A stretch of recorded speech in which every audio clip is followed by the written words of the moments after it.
Bakit ba ako'y nasasaktan pag nakita kang may kausap na iba? Bakit ako ngayon lumuluha pag ikaw ay may kasamang iba?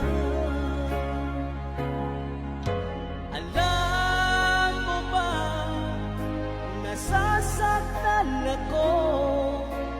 Di ko alam kung ano ang dahilan kapag